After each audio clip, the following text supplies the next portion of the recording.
नमस्कार दोस्तों, मेरा नाम है अंशुमन नायक और आप सभी का बहुत बहुत स्वागत है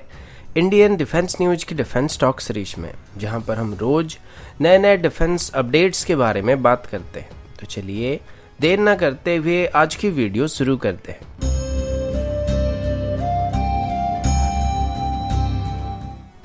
आज की पहली अपडेट अस्त्र मिसाइल को लेके। आप सब जानते हैं कि पिछले साल 2020 में डिफेंस मिनिस्ट्री की तरफ से लगभग 250 अस्त्र मार्क 1 मिसाइल को खरीदने का फैसला किया गया था और इसके लिए फॉर्मल ऑर्डर को प्लेस किया गया था, जिसमें से पहले 200 मिसाइल इंडियन एयरफोर्स इस्तेमाल करने वाली थी और 50 इंडियन नेवी इस्तेमाल करने वाली थी। अब इन मिसाइल को भारत इलेक्ट्रॉनिक्स लिमिटेड के द्वारा बनाया जाएगा और इन 250 मिसाइल में से पहले बैच की डिलीवरी अभी जल्दी शुरू होने वाला है। इंडियन एयरफोर्स की तरफ से सबसे पहले 2019 में भी 50 अस्त्र मिसाइल के लिए ऑर्डर को प्लेस किया गया था, जो कि इसकी लिमिटेड सीरीज प्रोडक्शन यूनिट होने वाले थे और इनकी डिलीवरी पहले से इंडियन एयरफोर्स को किया जा चुका है और पहले भी इन्हीं मिसाइल में से कुछ मिसाइल की टेस्टिंग की गई थी। और अभी 2020 में जो 200 मिसाइल्स के लिए ऑर्डर को प्लेस किया गया था, उनको 2022 के मार्च के बाद इंडियन एयरफोर्स को डिलीवर करना शुरू किया जाएगा। अभी की बात करें तो अभी इन मिसाइल्स को सिर्फ हमारे Su-30 MKI फाइटर जेट में ही इंटीग्रेट करके इस्तेमाल किया जा सकता है, लेकिन आगे चल के इनको MiG-29K और MiG-29 UPG में भी इंटीग्रेट किया जाने वाला है, जिसके बाद अस्त्र मिसाइल को इंडियन एयरफोर्स की स्टैंडर्ड VVR मिसाइल के तौर पर इस्तेमाल किया जाएगा। इस साल के अंत तक तेजस और MiG-29 जैसे जेट में भी इसकी टेस्टिंग होने वाली थी, लेकिन अभी तक इसको लेकर कोई नई अपडेट सामने नहीं आया है। पर अभी जैसे ही MiG-29 UPG को भी अस्त्र मिसाइल को फायर करने के लिए मॉडिफाई कर दिया जाएगा, तो उसके बाद अस्त्र मिसाइल की लार्ज स्केल ऑर्डर को प्लेस किया जाएगा, जिसमें कम से कम 400 से 500 मिसाइल के ऑर्डर को किया जाएगा। और ये एक फॉलो ऑन ऑर्डर होने वाली, जो कि पहले बैच में ऑर्डर किए गए मिसाइल की डिलीवरी कंप्लीट होने के बाद किया जाएगा। और उम्मीद किया जा रहा है कि 2022 के एंड तक पहले बैच में ऑर्डर किए गए 250 मिसाइल को इंडियन एयरफोर्स और इंडियन नेवी को डिलीवर कर दिया जाएगा। अगला अपडेट तेजस को लेके है। मीडिया रिपोर्ट के मुताबिक तेजस की LSP-7 यूनिट को अभी नासिक के आसपास स्पॉट किया गया है और बताया जा रहा है कि अभी तेजस की LSP-7 यूनिट को गन ट्रायल के नासिक भेजा गया है। अब सब जानते हैं कि तेजस में GSH 23 mm की ऑटो कैनन का इस्तेमाल किया जाता है और अभी एक बार फिर से इसकी टेस्टिंग करने का फैसला किया गया है। 2015 में HAL की तरफ से तेजस की लास्ट राउंड की गन ट्रायल को कंडक्ट किया गया था, जिसके बाद तेजस को FOC ग्रांट करने के लिए सर्टिफिकेशन दे दिया गया था, लेकिन अभी तक इन गन्स को इस्तेमाल करने के लिए फॉर्मल सर्टिफिकेशन नहीं मिला है, जिस वजह से अभी तेजस को एक बार फिर से टेस्ट करने का प्लान किया जा रहा है। अभी तेजस से एक और फ्रेश राउंड की ग्राउंड ट्रायल को कंडक्ट किया जाएगा और इसमें कम से कम 1 से 2 साल का वक्त लगने वाला है। सबसे पहले इन गन्स को इंडियन एयरफोर्स की MiG-21 और MiG-23 जैसे फाइटर जेट में इस्तेमाल करना शुरू किया गया था और फिर उसके बाद इन गन्स को अभी लोकली ऑर्डिनेंस फैक्ट्री बोर्ड के द्वारा मैन्युफैक्चर किया जाता और ये गन काफी टेस्टेड गन है, जिसको कई देश के फाइटर जेट में इस्तेमाल किया जा रहा है और सेम गन को अभी तेजस में भी इस्तेमाल करने का फैसला किया गया है। और अगले साल की शुरुआत से तेजस में GSH 23 mm की ऑटो कैनन की फाइनल ट्रायल को शुरू करने का फैसला किया गया है। अगला अपडेट राफेल को लेके। जैसे कि आप सब जानते हैं कि भारत की तरफ से फ्रांस से 36 राफेल जेट को खरीदने के लिए ऑर्डर को प्लेस किया गया था, जिनमें से अभी तक भारत को फ्रांस की तरफ से 30 राफेल जेट को डिलीवर किया जा चुका है और अभी हिंदुस्तान टाइम्स की तरफ से बताया गया कि बाकी बचे 6 राफेल जेट को भी आने वाले 2 महीनों के अंदर ही भारत को फ्रांस की तरफ से डिलीवर कर दिया जाएगा।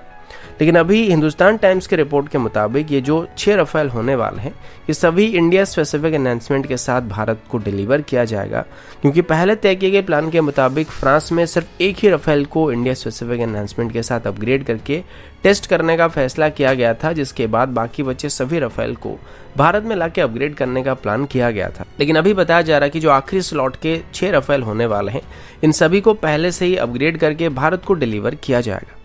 अभी किए गए प्लान के मुताबिक इसी महीने के अंत तक ही फ्रांस की स्ट्रेस एयरवेज में 3 राफेल को भारत के लिए वहां से भेजा जाएगा, जहां पर इनको अपग्रेड करके टेस्ट किया जा रहा था और बाकी बचे 3 राफेल जेट को जनवरी में भारत को डिलीवर किया जाएगा और भारत को अब तक डिलीवर किए गए 30 राफेल जेट को आगे चल के भारत में अपग्रेड किया जाएगा। अभी राफेल के साथ उस डील में साइन किए गए वेपन पैकेज को भी भारत को डिलीवर किया जाने वाला है और अभी भारत को फ्रांस की तरफ से मिट्योर मिसाइल के साथ साथ स्कैल्प और हैमर जैसे मिसाइल्स को भी जल्दी डिलीवर किया जाएगा।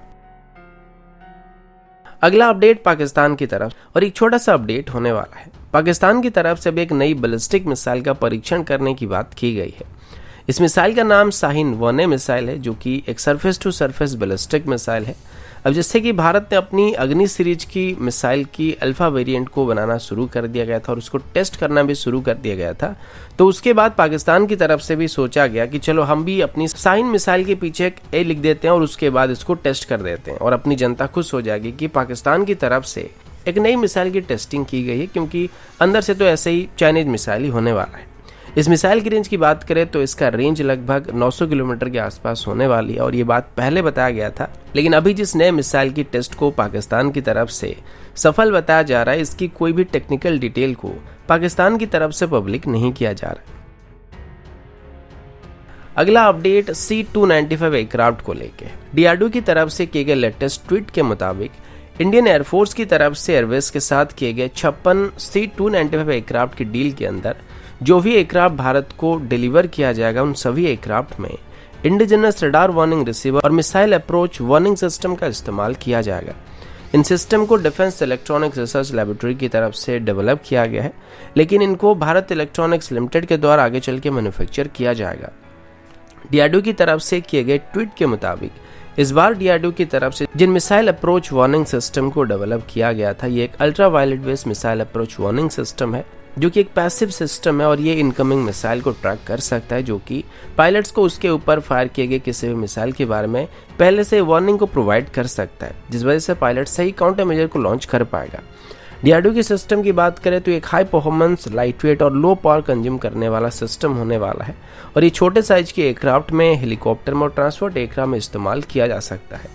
C-295 एयरक्राफ्ट की बात करें तो ये एक मल्टीपर्पज एयरक्राफ्ट होने वाला है, जिसे आगे चल के भारत कार्गो ट्रांसपोर्टेशन या ट्रूप ट्रांसपोर्टेशन के लिए इस्तेमाल कर सकता है, या फिर स्पेशल मिशन में जाने वाले जैसे कि पैराट्रूपर्स को एयरड्रॉप करने के लिए भी इसका इस्तेमाल किया जा सकता है। और इस तरीके के मिशन को करने के लिए ऐसे एयरक्राफ्ट में दुश्मन की मिसाइल से बचने के लिए सफिशिएंट काउंटर मेजर सिस्टम होना भी काफी जरूरी होने वाला है। अगला अपडेट चाइना की तरफ से। आप सब जानते हैं कि चाइना और भारत के बीच पिछले 2 सालों से बॉर्डर में फेसअप चल रहा है और दोनों तरफ से लाइन ऑफ एक्चुअल कंट्रोल में अभी लगभग 1 लाख के आसपास ट्रूप्स को डिप्लॉय करके रखा गया है। अब समर और रेनी सीजन की बात तो अलग होती है, लेकिन अगर विंटर की बात करें तो विंटर में सबसे ज्यादा प्रॉब्लम क्रिएट होता है। अब पिछली बार भी चाइना के सोल्जर्स को विंटर में सबसे ज्यादा दिक्कत का सामना करना पड़ा था और कई चाइनीज सोल्जर्स ठंड की वजह से वहां पे बीमार पड़ रहे थे और पिछली बार चाइना की तरफ से अपने ट्रूप्स के लिए स्पेशल विंटर कपड़ों का भी इंतजाम किया गया था, लेकिन इस बार चाइना की तरफ से विंटर से पहले ही पीपल लिबरेशन आर्मी के जवानों के लिए लगभग 10 नए टाइप के विंटर कपड़ों को डिलीवर किया जा रहा है। पीएलए दिल्ली की तरफ से बताया जा रहा है कि ये जो कपड़े ये पहले के मुकाबले हल्के और बेहतर होने वाले, जो कि -55 डिग्री के टेम्परेचर में भी नॉर्मल बॉडी टेम्परेचर को मेंटेन कर सकते हैं। इस बार पीपल लिबरेशन आर्मी की लॉजिस्टिक सपोर्ट यूनिट की तरफ से कुछ नए कोड्स को भी उनको डिलीवर किया जा रहा है, जो कि पहले के मुकाबले बेहतर थर्मल मेटल का इस्तेमाल करके बनाया जा रहा है और ये बहुत प्रैक्टिकल और टैक्टिकल ऑपरेशन के लिए सुइटेबल होने वाला है। इसके अलावा चाइना की तरफ से अपने जवानों के लिए thermoflex, anti fragment goggles, electrical heated gloves, knee और शू पैड्स को डिलीवर किया गया। जबकि इंडियन आर्मी की बात करें तो इंडियन आर्मी की तरफ से पिछली बार यूएस मेड विंटर जैकेट्स को इंडियन आर्मी के फ्रंटलाइन जवानों के लिए ऑर्डर किया गया था, जिनको पिछले साल डिलीवर कर दिया गया था, लेकिन इस बार ऐसी कोई भी नई मटेरियल को डिलीवर करने की बात सामने नहीं आई है। तो दोस्तों, अभी के लिए इतना ही। मिलता हूँ आपसे अगले वीडियो में, तब तक के लिए जय हिंद, वंदे मातरम।